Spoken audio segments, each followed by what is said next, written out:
네, 하나님의 말씀은 요한복음 7장 39절 말씀 제가 공독해 드립니다.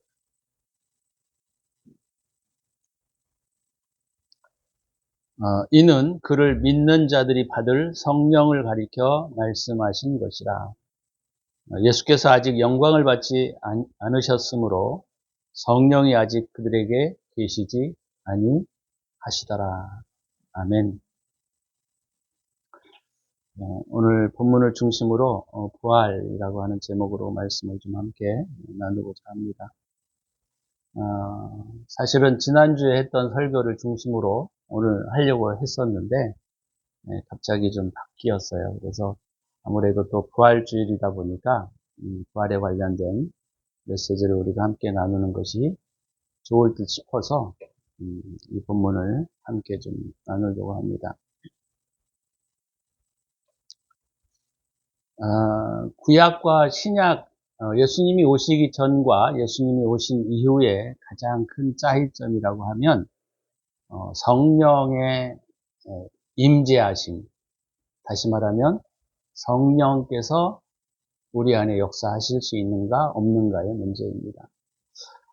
구약에도 성령이라고 하는 기록들이 2번 정도로 제가 기억하고 있습니다. 그러니까 구약에서 하나님의 영이라는 표현은 몇 번 나오지만 성령이라고 하는 표현들은 거의 나오지 않아요. 이건 신약에 걸쳐서 나오는 이야기입니다. 오늘 본문의 내용에 보면 예수님께서도 아직 영광을 받지 않으셨으므로 성령이 아직 그들에게 계시지 아니하더라 이렇게 말씀하고 있습니다. 그러니까 예수님이 오셔서 십자가에 죽고 부활하시지 않으면 우리에게 성령을 주실 수 없다라는 이야기입니다. 굉장히 중요한 이야기예요. 이게 부활주일에 있어서 가장 큰 이슈요, 가장 큰 저는 메시지라고 생각합니다. 우리 안에서 우리를 도우시는 분, 우리의 삶 가운데 인도해 가시는 분, 그분이 우리에게 있다라고 하는 것은 정말 놀랍고 큰 축복이 아닐 수 없습니다. 우리가 인지하지 못하고 우리가 인식하지 못하지만 성령이 우리 안에 역사하실 수 있는 가장 큰 근거는 주님이 영광을 받으셔야만 우리에게 성령이 오실 수가 있어요. 그렇지 않으면 성령이 오실 수가 없습니다. 왜냐하면 오늘 제자들에게 주님이 이렇게 말씀하셨어요. 누구든지 목마르거든 내게로 와서 마시라. 나를 믿는 자는 성경의 이름과 같이 그 배에서 생수의 강이 흘러나오리라. 이렇게 말씀하시고, 이는 그들이 믿는 자들이 받을 성령을 가리켜 말씀하신 것이다. 이렇게 말씀하고 있습니다. 그리고 뭐라고 또 표현이 되어 있냐면 예수께서 아직 영광을 받지 아니하셨으므로 성령이 아직 그들에게 계시지 아니하셨다. 이렇게 표현하고 있습니다. 이게 왜 그렇게 중요하냐면 저와 여러분들이 주님의 모습으로 주님을 닮아가기 위하여 필수적인 것이 바로 뭐냐면 우리 안에 주의 영이 오셔야 합니다. 구약에 계셨던 우리 여호와는 실제적으로 우리 안에 임재하기가 어렵습니다. 그래서 이사야서에서도 그랬지만 또 예레미야서에서도 큰 자나 작은 자나 다 너희 안에 이제 앞으로 너희를 가르칠 영이 있게 될 것이다. 이렇게 말씀하신 것이 바로 성령을 가리켜 말씀하신 것이다. 라는 것을 우리가 알 수가 있는 것이죠. 그래서 우리는 인식하지 못하고 우리는 이해할 수 없지만 우리 안에서 일하실 수 있는 근거를 마련하시지 않으면 주님께서 아무리 전능하시고 또 무소부재하시지만 우리 안에 역사하실 수 없다라고 하는 것이죠. 이게 부활에게 있어서 우리에게 가장 큰 중요한 메시지입니다. 우리가 인식하지 않고 우리가 이해할 수 없지만 우리 안에서 일하시고 우리를 독려하시고 우리를 이끄시는 주님, 그것이 오늘 성령이다 이렇게 말씀하고 있는 것이죠. 자, 요한복음 12장으로도 넘어가 보시면 또 똑같은 말씀을 요한은 하십니다. 요한복음 12장 23절과 24절까지 보시면 예수께서 대답하여 이르시되 인자가 영광을 얻을 때가 왔도다. 이것이 십자가와 부활 사건을 두고 말씀하신 것을 우리가 볼 수가 있습니다. 주님은 예수님이 아직 십자가에 죽거나 돌아가시지 않는 순간까지 주님은 우리에게 자꾸 당신을 뭐라고 표현하셨느냐면 인자라는 표현을 썼습니다. 인자. 다시 말하면 사람의 아들. 사람의 아들이라고 하는 표현은 되게 중요해요. 왜냐하면 사람의 아들이어야만 우리를 도우실 수 있고 우리를 직접 우리 안에서 일하실 수 있기 때문입니다. 그분이 신령한 분, 신적인 신성의 영역에 있어서는 하나님께서 우리를 도우실 수가 없어요. 그러나 그분이 인자라는 그 인성을 가지신 분, 그분이 영광을 얻으셔야만 우리를 도우실 수 있다라고 하는 것입니다. 그래서 24절에 이렇게 이어서 말씀하고 있어요. 내가 진실로 진실로 너희에게 이르노니 한 알의 밀이 땅에 떨어져 죽지 아니하면 한 알 그대로 있고 죽으면 많은 열매를 맺느니라 이렇게 말하고 있습니다. 다시 말하면 인성이 영광을 취해야만 우리에게 열매를 맺게 하실 수 있다라고 하는 거예요. 그래서 예수 그리스도께서 고난을 겪으시고 십자가에 죽으시고 부활하신 이 사건은 우리의 삶의 획기적인 우리의 삶의 역사를 만들어내는 가장 중요한 계기가 되었다라고 하는 것이죠. 그래서 이게 굉장히 중요해요. 우리가 이걸 인식하고 이것을 안다라고 하는 것이 얼마나 중요한지 몰라요. 우리는 날마다 또 우리는 시시때때로 우리는 주님께 기도해야 할 필요성이 있는 거예요. 주님 우리 안에 역사하여 주시옵소서. 주님 우리 안에 나를 버리고 주님 우리 안에 나를 부인하고 살아갈 수 있는 힘을 주시옵소서.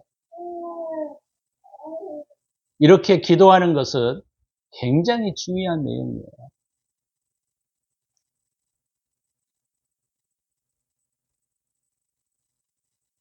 하나님께서 이 땅에 오셔서 인성을 입으신 사건은 우리에게 획기적인 일이 아닐 수 없습니다. 그러나 인성이 오늘 이 본문에 말씀하신 것처럼 인자가 영광을 얻지 못한다고 한다면 우리를 도우실 수가 없게 되는 거예요.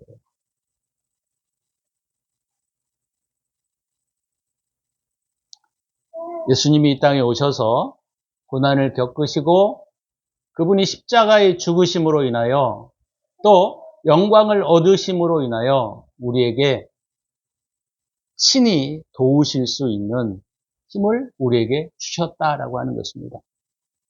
자, 요한복음 12장 또 한 구절을 더 볼게요. 32절에 보시면 인자가 영광을 얻을 때가 되면 이렇게 우리가 조건을 붙일 수가 있습니다. 32절에 보니까 내가 땅에서 들린다라는 말은 영광을 얻으셨다라는 표현입니다. 내가 영광을 얻으시면 모든 사람을 내게로 이끌겠노라 이렇게 주님이 약속하고 있는 것이죠.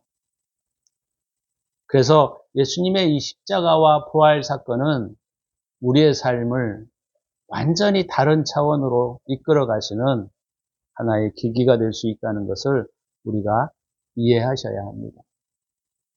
우리 안에 거하시는 성령님, 우리는 이렇게 쉽게 얘기하지만 이것은 예수님께서 굉장히 많은 고난과 아픔과 또 죽음을 겪지 않으시고는 우리를 도우실 수 없다라고 하는 것입니다.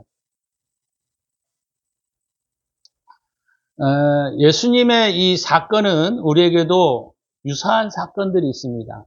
주님께서 제자들을 보고 이렇게 말씀하셨어요. 너희가 나를 따라오려거든 자기를 부인하고 자기 십자가를 지고 나를 따를 것이니라 이렇게 말씀하셨습니다. 우리도 고난을 통하여 우리의 삶의 아름다움을 얻습니다. 그래서 고난이 당장은 고통스러울지 모르겠지만 고난은 우리에게 영광의 길로 가는 첩경이에요. 그래서 고난을 겪고 있는 분들은 다시 한번 지금은 힘들고 쓰리지만 그것이 지나가고 나면 우리를 하나님의 영광의 자리로 이끌어 가신다라는 것을 우리가 기억하셔야만 합니다. 우리가 이 부활이라고 하는 이 중요한 제목이 가장 우리에게 중요한 것은 좀 전에도 제가 말씀을 드렸던 것처럼 우리를 도우실 수 있다라는 거예요. 우리 안에서 일하실 수 있다라는 겁니다. 그래서 예수님이 십자가에서 부활하시고 난 다음에 요한복음 20장 22절에 한번 넘어가 보시면 예수님께서 이렇게 말씀하셨어요. 요한복음 20장 22절 말씀.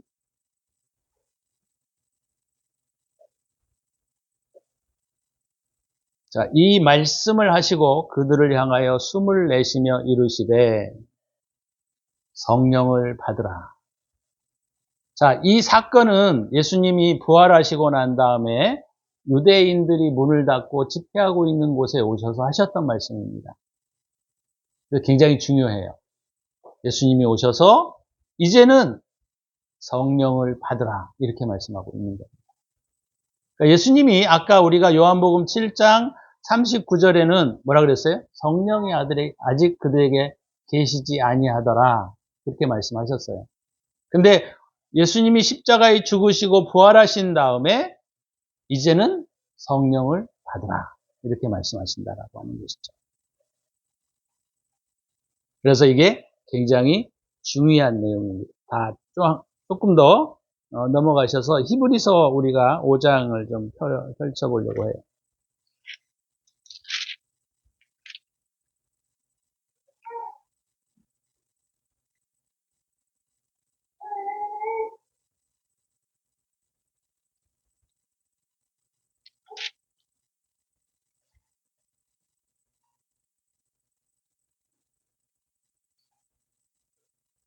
히브리서 4장 15, 16절을 좀 볼게요.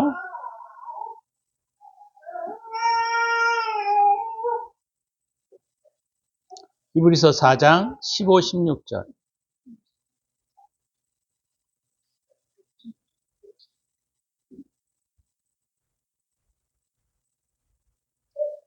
자, 거기 보시면 우리에게 있는 대제사장은 우리의 연약함을 동정하지 못하실 리가 아니요 모든 일에 우리와 똑같이 시험을 받으신 이로되 예수님도 시험을 받으셨다 이렇게 표현하고 있습니다.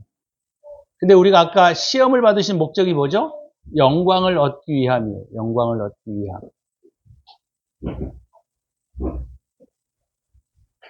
그래서 요한복음 4장 15절과 16절에 보시면 우리의 연약함을 동정하지 못하실 리가 아니요 모든 일에 우리와 똑같이 시험을 받으신 이로되 죄는 없으시니라.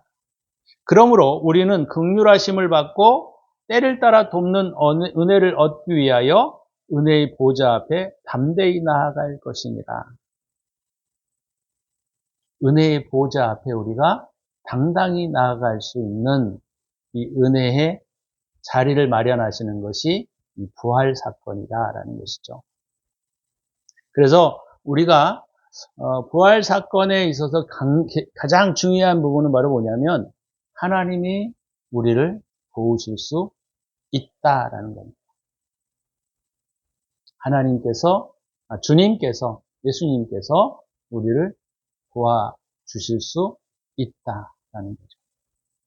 주님은 똑같이 우리와 같은 인성을 입으신 분으로서 그분이 십자가에 죽으시고 고난을 겪으시고 부활하심으로 말미암아 영광을 얻으셔서 저와 여러분들의 마음과 우리의 내주 가운데 계셔서 우리의 아픔과 우리의 슬픔과 우리의 두려움과 우리의 불안과 우리의 모든 것들을 체휼하시고 또한 뿐만 아니라 우리를 도우실 수 있는 분이시다라는 겁니다. 그래서 저와 여러분들이 오늘 가장 중요한 것은 바로 뭐냐면 우리는 시시때때로 아무 데서나 어느 때서나 우리가 주님 앞에 도움을 구하고 요청하는 자가 될 수 있다라고 하는 것입니다. 주님, 뭐 달라고 우리가 세속적인 것들을 주님께 구하지 마시고 주님, 오늘도 제가 주님 사랑 가운데 거하게 하여 주시옵소서. 주님의 지혜가 저희에게 필요합니다. 주님, 저에게 지혜를 주시옵소서. 이렇게 시시때때로 구하셔야 합니다. 시시때때로.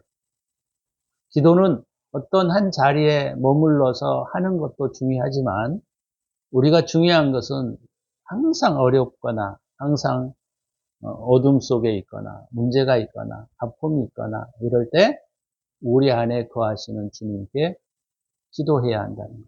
주님, 저의 마음을 새롭게 하여 주시옵소서. 주님, 우리 안에 주님의 사랑을 더 부어 주시옵소서. 주님, 우리 안에 주님의 지혜를 더 부어 주시옵소서. 이렇게 우리가 하나님께 기도해야 한다는 것이죠. 이것이 부활의 아침을 맞이하는 그리스도인들이 가져야 할 태도라고 생각합니다. 어느 때나 어느 장소에서나 우리가 구분하지 마시고 항상 주님의 은혜를 구하고 주의 도움을 구하는 저와 여러분이 되시기를 바랍니다. 이것이 부활이 주는 우리에게 가장 큰 축복이라고 하는 점입니다.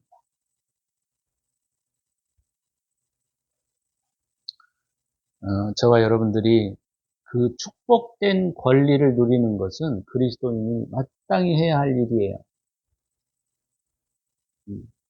탐욕과 욕심을 내려놓으시고 주님 앞에 자꾸 주님의 은혜를 구하는 이 우리가 부활의 이 아침에 가장 큰 축복을 주신 주님을 우리가 잊어버리면 안 되지 않습니까?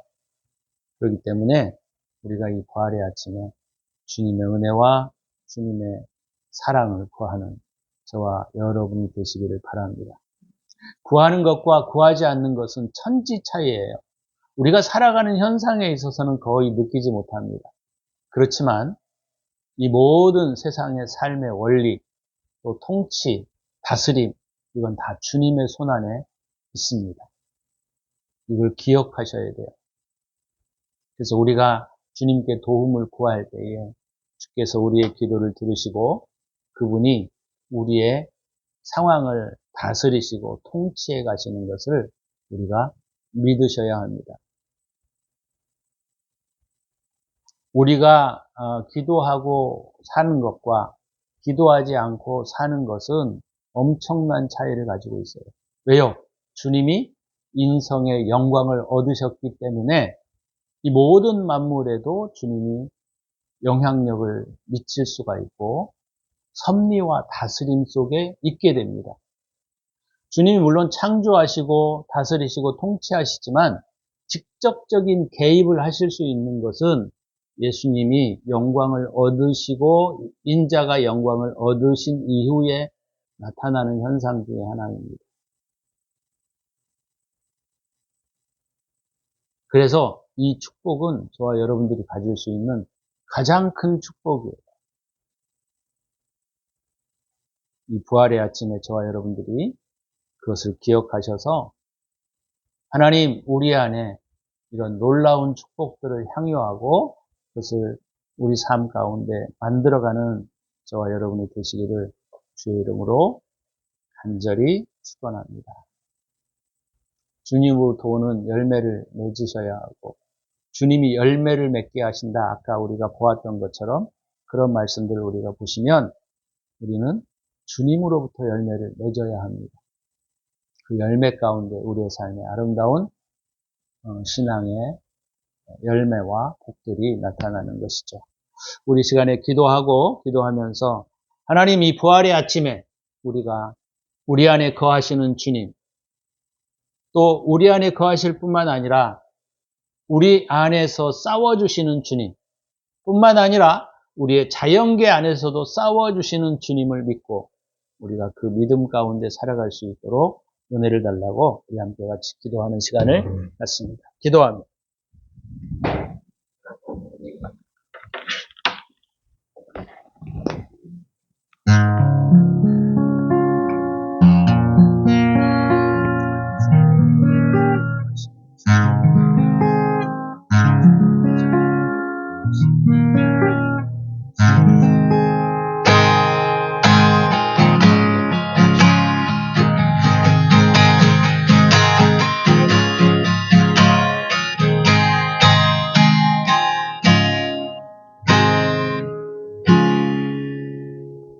주님 찬양합니다. 우리를 위하여 부활하시고 영광을 얻으셔서 우리의 내면적인 삶의 역사뿐만 아니라 우리의 외면의 삶도 다스리시고 직접 개입하심으로 통치하시는 주님을 찬양합니다. 이 부활의 아침에 우리가 이런 영광과 이런 축복을 저희들이 얻었사오니 하나님 이 축복을 누리며 살아갈 수 있는 저희들의 삶이 되게 하여 주옵소서.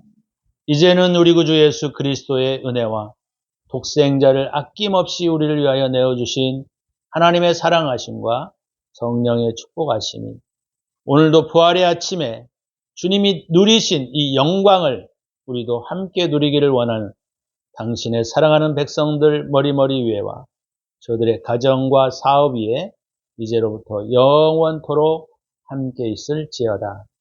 아멘.